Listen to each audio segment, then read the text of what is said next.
My brothers and sisters, you are now watching The Gamer 2323, so just forget about the chores you're supposed to do. Put your feet up, get your Kool-Aid, fried chicken, popcorn, get whatever you may need.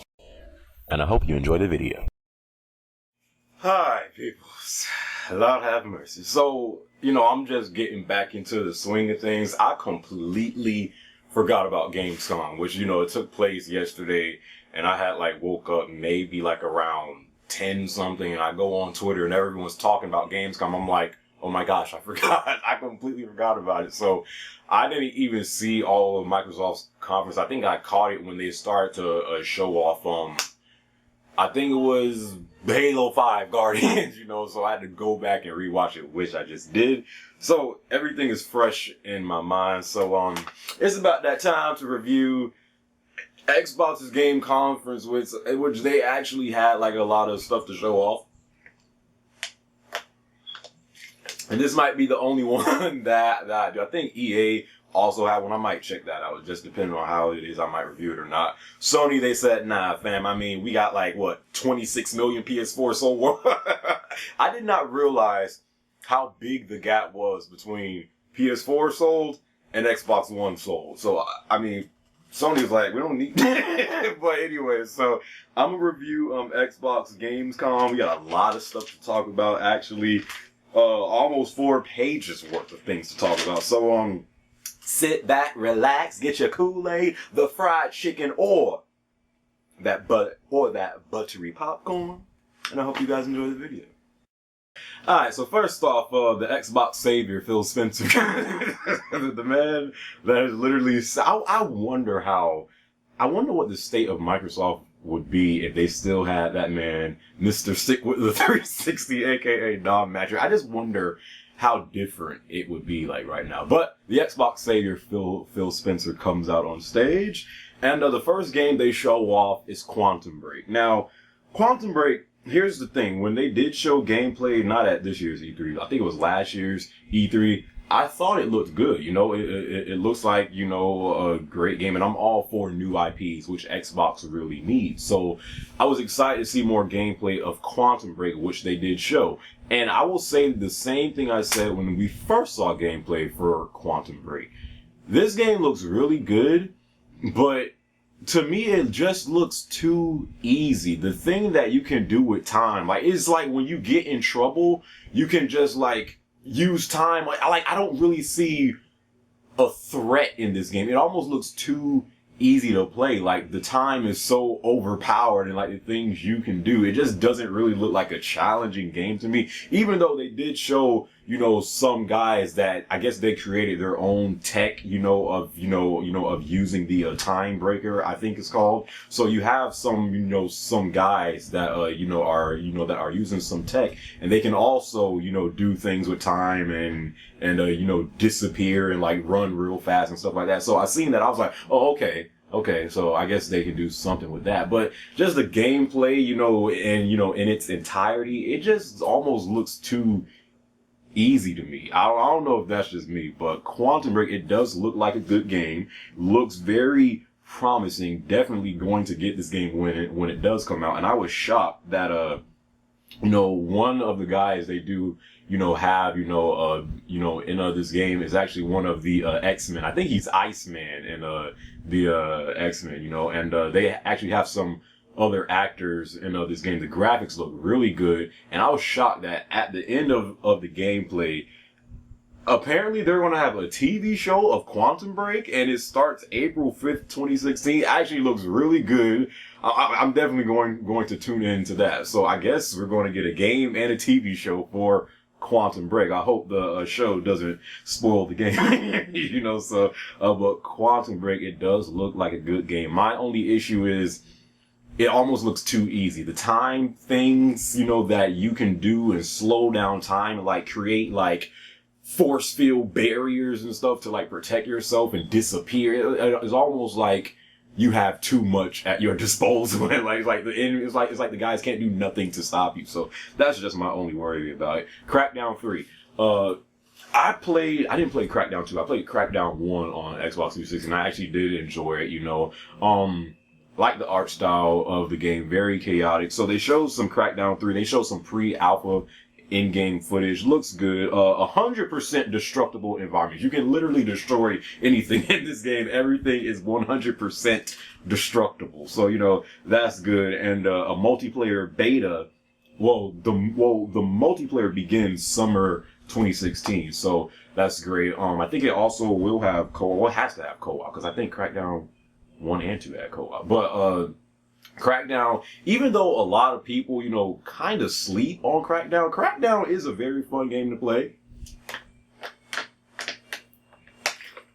Freaking sister is listening to Kingdom Hearts Simple and Clean outside. But Crackdown, in a way, I think Crackdown gets slept on. It's not the most amazing, like, oh my gosh, I cannot wait to play Crackdown, but it's a fun game. It's a fun game to play, and being, you know, the fact that it's only on Xbox One, it can only help, the Xbox One. So when Crackdown 3 comes out, I'm definitely going to get that game. I did enjoy, Crackdown when I played it on the Xbox 360.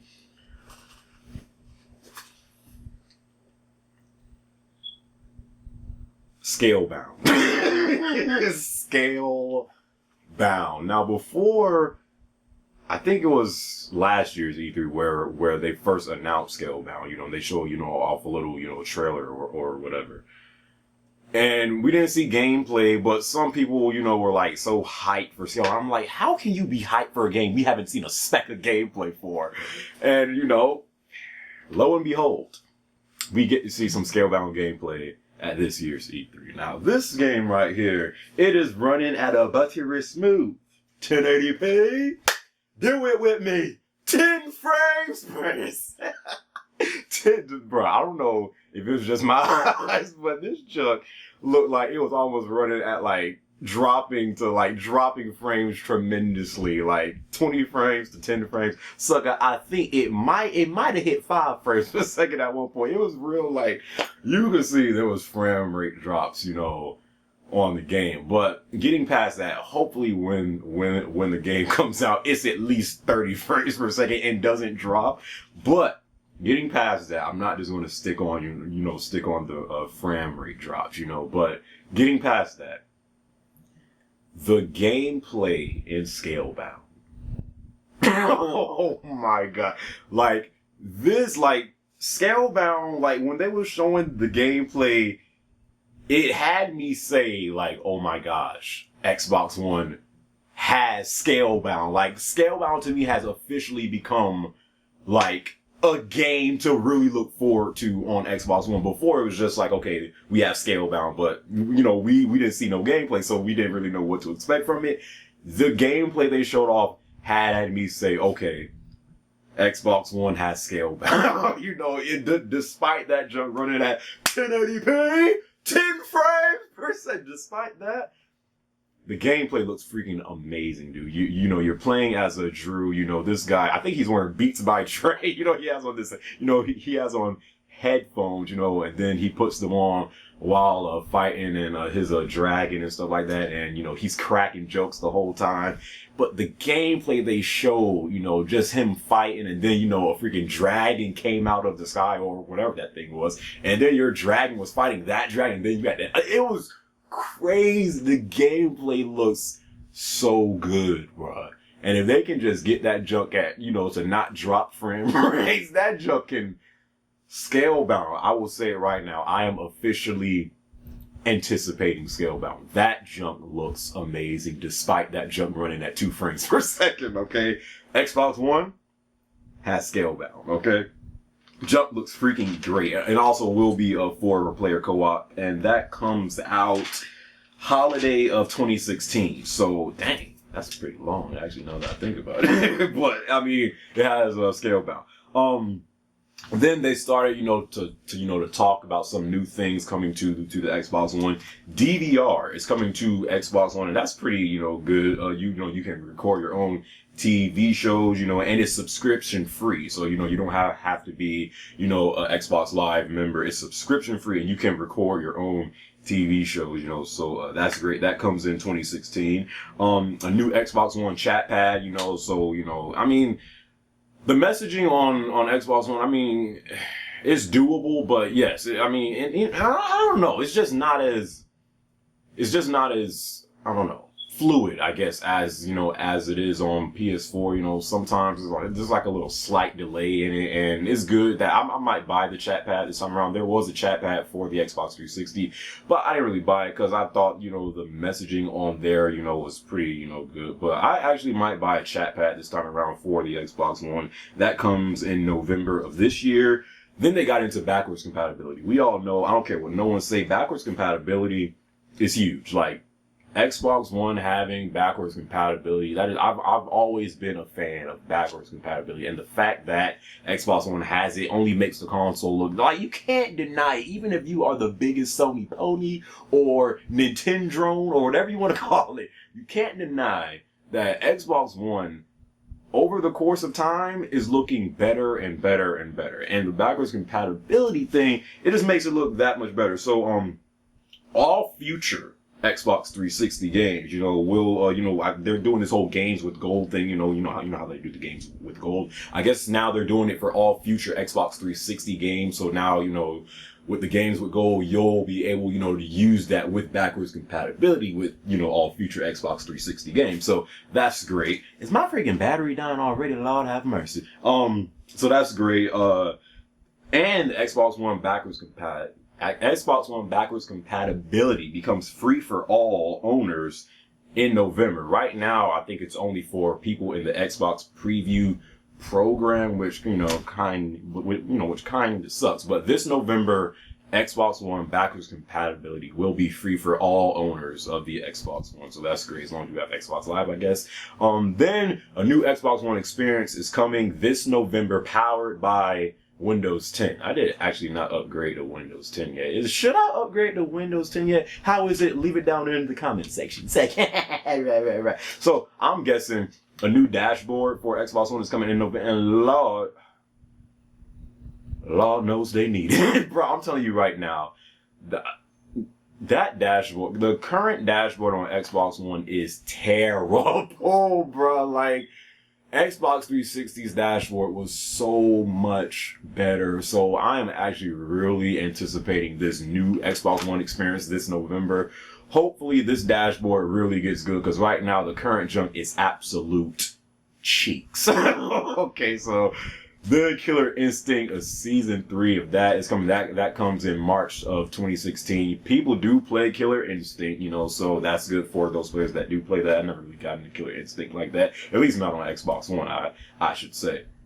Then they talked about, you know, and showed off some indies, you know, indies, you know, some people, you know, when this happens, they're just like, but indies are a big part of this gen, so you should expect it at every conference. Indies will be there. So they showed off some indies, talked about some indies, you know, coming to Xbox One and Windows 10 and stuff like that. Then they showed off Ark Survival Evolved, which is a dinosaur survival game. Junk looks... I was hoping for something like Dino Crisis. Can someone, Capcom, can you please make a next-gen dino, a survival horror Dino Crisis? That's honestly what the kid inside of me was hoping for when I heard about this game.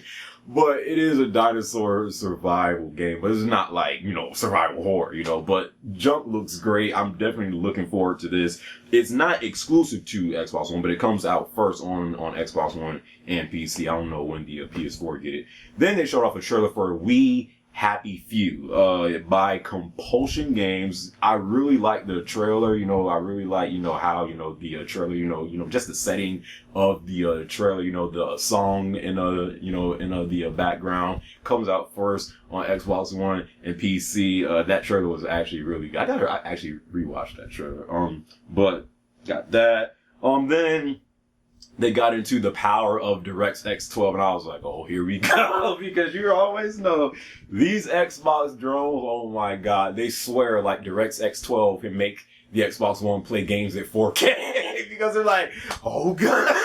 So as soon as they start talking about DirectX 12 and Windows 10, I was like, and then, they was just showing off, what it could do, just, the graphics, the details, the graphical fidelity and stuff like that. So, I mean, it did look impressive, but the whole time, I was thinking, these Xbox drones are gonna eat this up. So Jump was hilarious to me, but that's good. That they showed off what DirectX 12 and Windows 10 can do. So that's great.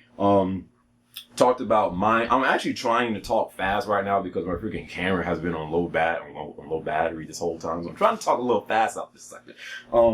Then they showed off some Minecraft for Windows 10. It's actually a Windows 10 edition beta for Minecraft. So if you play Minecraft, a lot, look forward to that. They also have a new, I guess it's an indie game called Cobalt, which is a console exclusive on Xbox One, coming October of this year. Then apparently they had a world premiere for Dark. I don't know why they were saying like world premiere for some games when we clearly had seen this game before, but they showed off Dark Souls 3 trailer with, some clips of gameplay for, so Dark Souls 3, if you guys are into that franchise. I never played any of the Dark Souls games, some people say that it is getting milked, so I'm not sure. I mean, I know, Dark Souls 1 and 2. I think I actually did play the first one. I think I did. But I raged quit. So I'm just Bloodborne right now. But Dark Souls, look forward to that Dark Souls 3. So that's coming. Then they showed off a trailer for Homefront: The Revolution. They showed a trailer and then gameplay for that. So Homefront: The Revolution. Because I remember Homefront back on last year, and Jump was it wasn't trash. Let me rephrase that. It wasn't trash. It just couldn't compete at the time with the current shooters that we were playing. But now, today, because a lot of the shooters that we once did play are kind of falling off the map. Not completely, but it's just like, we need something new. So I think this time around, this Homefront game has a better chance of, getting more people's attention, because we're sick of playing the Call of Duty. We're sick of playing the Battlefield. We're looking for that next shooter. It was supposed to be Destiny, but that remains beneath the ruins of the Cosmic Throne. So, for some people, I should say. So they showed off, a trailer and gameplay for that. Jump really looks good. Homefront: The Revolution has potential. That's all I'm going to say about it. It does look good. It has potential. I just need to see more of it. So, and also a multiplayer beta for that is coming this winter. This camera's about to cut off so low key, fam. But anyways, then they showed off some stuff for FIFA 16, the Ultimate Team, and you can play. I guess you can put, the best, the best football players, on your team and create the Ultimate FIFA 16 team, stuff like that. Same stuff, they do for Madden or 2K, stuff like that. So that's good. Then they got into the whole EA Access stuff. I was like, so they talked about that, which is great, and stuff like that. Then they got into a game that, even though it's a sour taste in my mouth, but just like I said, there's certain games, it doesn't matter what the current state of the franchise is. It don't matter how disappointed you was with the last title. Doesn't matter. There are certain games you just gravitate towards, and Halo just so happens to be one of those games for me. Halo 5 Guardians. Okay, I was actually surprised they didn't start the conference off just with this game, because it seems like they always started off with Halo, but no, they actually waited this time and then got to Halo 5 Guardians. So Halo 5 Guardians, they showed off a multiplayer trailer. First off, looks fire. The multiplayer trailer actually looked good. I was like, okay, look at this jump. Okay, MCC, forget about you, Halo 5. So the jump actually looked good. Then they showed off esports gameplay for Halo 5.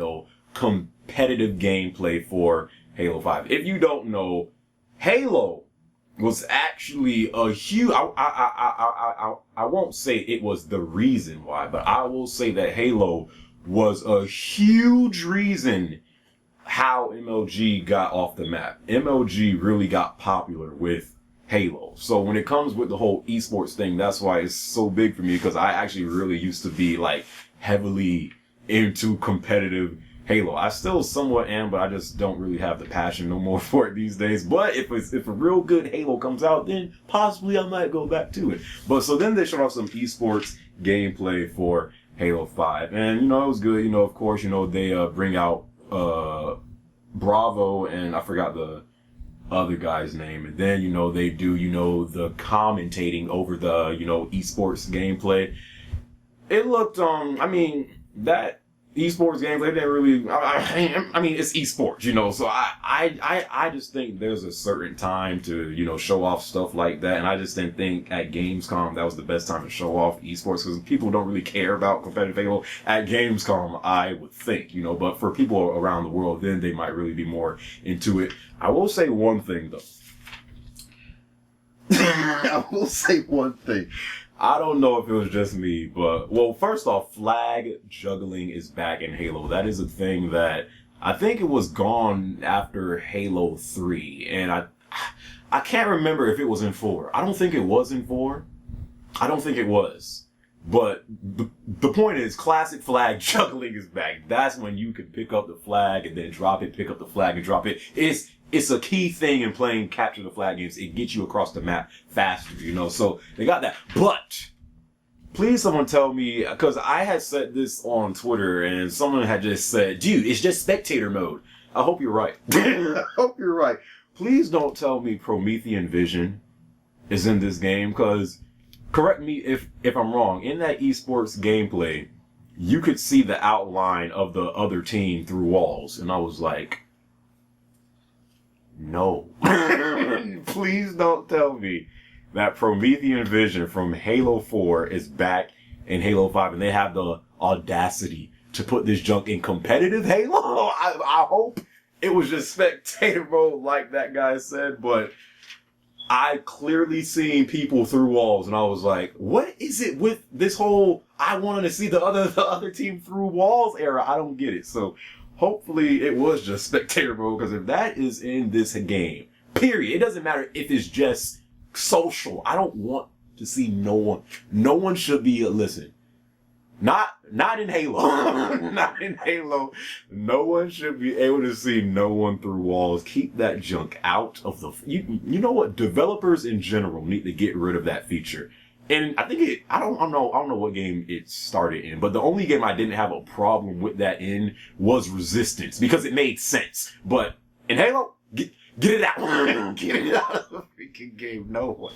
But I don't know. Anyways, saying that, then, they announced the Xbox One 1 terabyte, Halo 5 limited edition coming out. Junk actually looks really good. Trust me, if I didn't have an Xbox One, I might get that junk. So that comes out, I think, the day of Halo 5's release date, which is October 27th, I think. A Halo World Championship has been announced. More about, esports in Halo, and it has a prize pool of over $1 million. So, and from what I heard, MLG is finally teaming back up with Halo. If you don't know, MLG, I think the last time Halo was with MLG on the circuit was Reach. After Reach, MLG pretty much said, all right, you're done. They just kicked us out. So it's huge. From what I heard, Halo is teaming back up with MLG. So that is huge for, people that are really into competitive Halo. Halo might actually have a chance this time around if 343 play their cards right. So that's great. Gameplay trailer of Just Cause 3. I never played Just Cause, and the gameplay that we have been seeing for Just Cause 3, it looks good, but for some reason this gameplay trailer looked amazing. Like, the jump looked awesome, and I was like, after I seen that trailer, I was like, I'm buying Just Cause 3. Just Cause 3, I know it comes out this year. If I do, yeah, it comes out December 1st. Actually, Just Cause 3, that gameplay trailer looked awesome. I'm getting that game when it comes out. Showed off some stuff for Forza 6. I mean, listen, when I got my Xbox One, back when I took the L last year for buying it for that broken, we took their money collection, MCC, the Master Chief Collection, when I bought my Xbox One last year, all the way up until now, I kind of have some regrets of buying the Xbox One when I did, because we all know I mainly bought the Xbox One because I was so pumped for MCC. I also bought it for Sunset Overdrive, which I have yet to buy,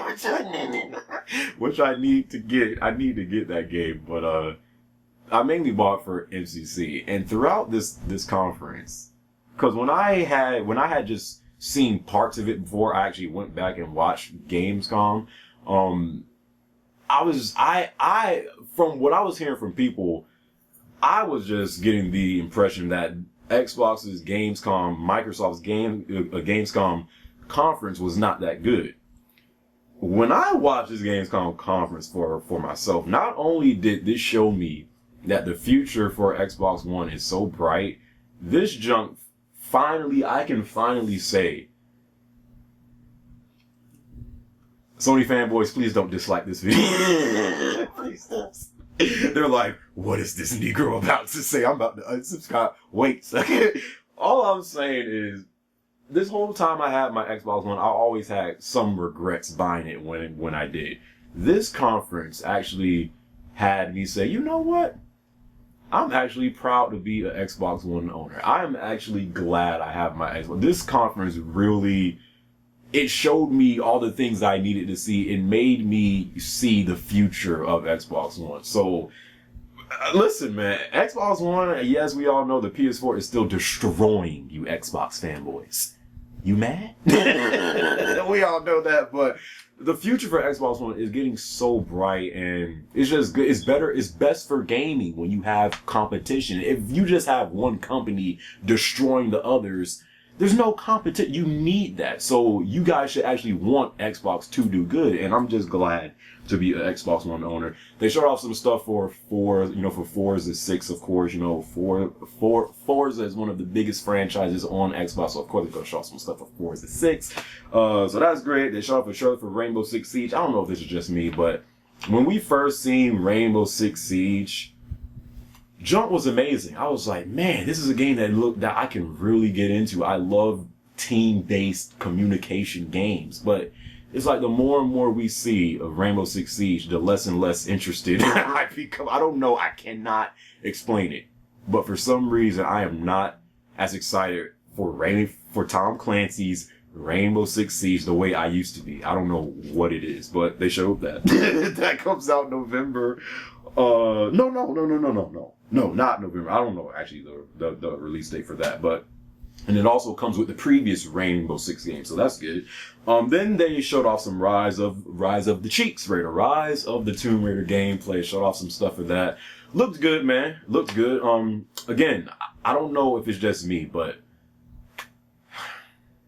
and I was saying this in my live stream too. I don't know. I can't really express it. I can't really explain it. Tomb Raider looks good. Really looks good. I'm definitely getting this junk day one. I'm not about to wait for this junk to come out on PlayStation 4, which is like a year from now. Nah, fam, screw that. I'm getting this junk on Xbox One. Can't explain it though, because without Tomb Raider influenced Uncharted. A lot of you youngins don't realize that Tomb Raider influenced Uncharted. Okay, Tomb Raider was here before Uncharted, but I can't explain it. The gameplay they showed off for Tomb Raider, it looked good. I really didn't have any issues with it per se.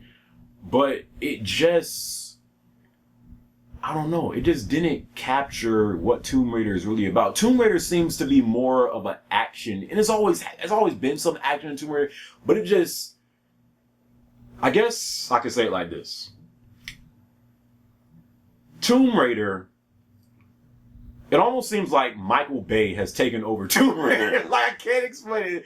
It seems like Michael Bay has taken over Tomb Raider. It's almost too much action. Like, Tomb Raider has always had action, but it's always been about exploring, and doing puzzles and stuff like that, The Tomb Raider that I'm used to playing back on PS1 and stuff like that, it's like night and day between this Tomb Raider today compared to how it used to be. We all know it's kind of, that's why, it gets compared to Uncharted, because Uncharted has a lot of action. So, I don't know. I can't put it into words, but just imagine if Michael Bay is the developer for Rise of the Tomb Raider. I can't explain it, but I'm definitely getting the game day one. Looks good. But I just had to say that. That comes out November 13th, the same day as Fallout 4. Good luck with that. Last but not least, the ultimate troll of this junk had me dying, because before I watched the whole conference over, I had seen this part yesterday when I was watching the stream on YouTube actually, and I guess there were some PC elitists inside of the stream, and then when 343 came out, and then, you know, people had the impression that a Halo was coming to PC. PC elitists were all over. It was like, are you kidding me? We're about to get Halo 5 Guardians on PC? What can you console peasants say now? Nah, fam. 343 Industry said, nah, fam. You ain't gonna get that Halo 5 Guardians. But what you can get is this Halo Wars 2. Halo Wars 2, fam. Please someone tell me who asked for this. Halo Wars 2. Halo Wars, if you don't know, is an RTS game, you know. So, I mean, for people that love Halo, when Halo Wars came out, it was kind of like a, okay, what is this, you know, type deal. But if you are into RTS games, then, you know, you actually might be excited for this. But the thing is, when Wars came out, it kind of came out during the phase where Halo started to fall off the map. So a lot of people don't really care for this game, because it's just like, it just kind of brings back a bad time with Halo, you know. So, but Halo Wars 2, I don't know who asked for this. I don't know if there was a big demand for it. If you are into RTS games, this might actually be something for you. You cut off on me one more time, it's gonna be some serious problems.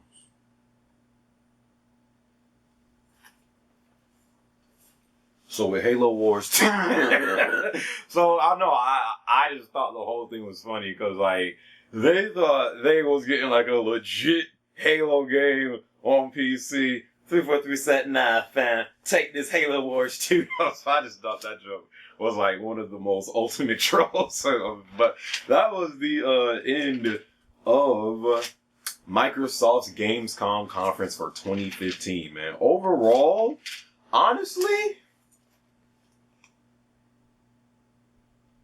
low key. I don't even know if this is a low key or high key, but low key, I might have to go back and watch it. But from what I can remember, honestly, I think, from what I can remember, Microsoft's Gamescom conference this year was actually better than their E3 conference. And their E3 conference was not bad, you know, they had some stuff to show off there, but overall, you know, with what they had to show, what they had to talk about, and just their presentation, honestly, I think Microsoft's Gamescom was fire. Like, and it's so strange, because like the impression that I was getting from people before I watched it for myself was it was just Gears, Halo, Forza, you know, like the typical big three. And when I actually went back and watched it, I'm like, what the heck are these dudes talking about? They have Quantum Break, they have Scalebound, they were gonna have Halo, they actually, like, Xbox has games. Like, they have games to look forward to. And I'll say it again, like, this Gamescom officially has me proud to be an Xbox One owner. Like, low key, I was always embarrassed to be. I was always embarrassed to have an Xbox One, because I took the L with MCC. But honestly, after their Gamescom conference was over, I was like, man, the future is really bright for Xbox One. Again, it's still getting destroyed. It's still getting destroyed by the PS4 in terms of sales. I didn't realize the sale gap was that big. But what you can say is, from what Xbox One used to be to what it is today, it is a complete 720. It is a complete change, man. And just, you know, with Phil Spencer and just their new approach of how, you know, they're trying to market the Xbox One to the consumers, the future is bright, man. And that is a good thing, because again, competition is needed. It is best if you have Microsoft, the Xbox One, doing well. You don't want the PS4 just flat out destroying the Xbox One, because then there's no competition. It makes it boring, you know. I mean, there's nothing to talk about if you're a fanboy. It's just like there's nothing, you know. So Gamescom, I was truly surprised and really impressed by how good this Gamescom was for Microsoft. Man. That Scalebound though? aside from that 5 frames per second, that junk is officially written down on my list. But that is my review for Microsoft's conference for Gamescom 2015. Sony said, we'll just fall back this time and watch. And I'm pretty sure that even they like, dang, okay, Microsoft, okay. We got something in store for you. So, great conference with Microsoft. The Xbox One future is bright. I always get this question, yeah, what console should I get? The Xbox One? I get that question like almost every day, you know, and I'll say this, like I always say, first off, I can't tell you which console to get because you have to make that decision for yourself. Both consoles have their pros and cons. Don't believe that the PS4, just because it's destroying the Xbox One in terms of sales, don't believe the hype. Like the PS4 gets boring just like the Xbox One. The Xbox One gets boring just like the PS4. So you got to look at the pros and cons. You have to look at what games are you looking forward to. You have to look at the features. You got to look at what you want to get out of each console. You got to make that decision for yourself at the end of the day. I might be able to help you, but I can't decide for you, sucker. You got to decide for yourself.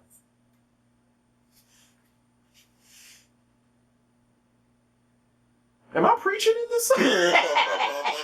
Am I preaching in this sucker today? Can I get an amen in the comment section, sucker, right now? Lord have mercy. So, anyways, that's my review for Microsoft's Gamescom conference for 2015. Really impressed. I don't know what you dudes on Twitter were saying that their conference was weak. This conference was better than their E3 conference, in my opinion, in a brother's opinion. Okay, so saying that, hope you guys enjoyed this video, man, and yeah, I'm about to get on that Jesus box one.